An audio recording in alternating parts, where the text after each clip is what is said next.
Europe 1, il est 7h54.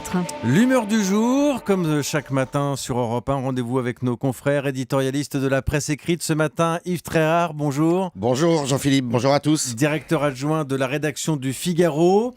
Un Yves Tréhard, j'ai envie de dire, altruiste, limite bienveillant ce matin, puisque vous avez imaginé un petit manuel de survie spécialement pour François Hollande. Oui, une fois n'est pas coutume. Effectivement, alors Hollande, il est au bord du précipice en cette rentrée. Les journaux sont pleins de cette information et nous ressassent ce couplet. Mais c'est vrai, sondage exécrable, plus de 80% des Français ne lui font pas confiance pour redresser le pays. Indicateur économique désastreux, Merkel qui refuse de l'aider, la droite qui veut évidemment sa peau, ça c'est logique. Quant à une partie de la gauche, elle lui demande de changer de braquet pour faire une vraie politique de gauche, comme jadis Léon Blum, ce qui est tout à fait irréaliste, impossible même, le pays n'a pas d'argent.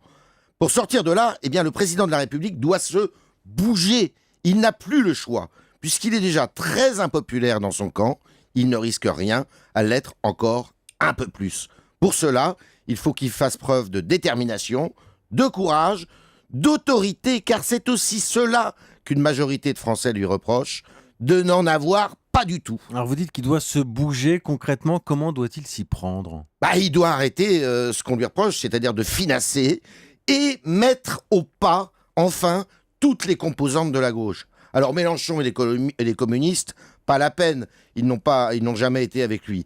C'est des autres qu'il doit s'occuper, des écologistes, cette bande d'adolescents turbulents qui ne pèsent rien électoralement, des radicaux de gauche qui ne pèsent pas grand-chose non plus, et des frondeurs du PS qui font beaucoup de bruit, mais qui ne sont pas si nombreux que cela, et qui ne sont pas très populaires, comme en témoigne un récent sondage dans lequel Martine Aubry, qui déteste Hollande, ça on le sait, dévisse de plus de 10 points. Mais ça veut dire que François Hollande n'a plus de majorité pour gouverner aujourd'hui ? Pas sûr du tout. Bon, déjà, c'est vrai, il peut tirer un trait sur le Sénat où la gauche risque fort de perdre sa courte majorité aux élections du 28 novembre. Reste l'Assemblée nationale le plus important. Mais rien ne dit que tous ces députés de gauche, là, ces frondeurs socialos, écolos, radicaux, veuillent prendre le risque de perdre leur siège, ce qui serait le cas dans l'hypothèse d'une dissolution. Beaucoup sont dans la rodomontade, dans la posture. Mais au moment de voter le budget 2015 par exemple cet automne, ils ne manqueraient pas de se poser des questions sur leur avenir politique et rallieraient donc le nouvel Hollande devenu un vrai chef. Le seul moyen pour Hollande et la gauche de s'en sortir, c'est de continuer à se dire de gauche, mais en faisant une politique qui, elle, soit tout simplement de bon sens, c'est-à-dire pas vraiment de la vieille gauche.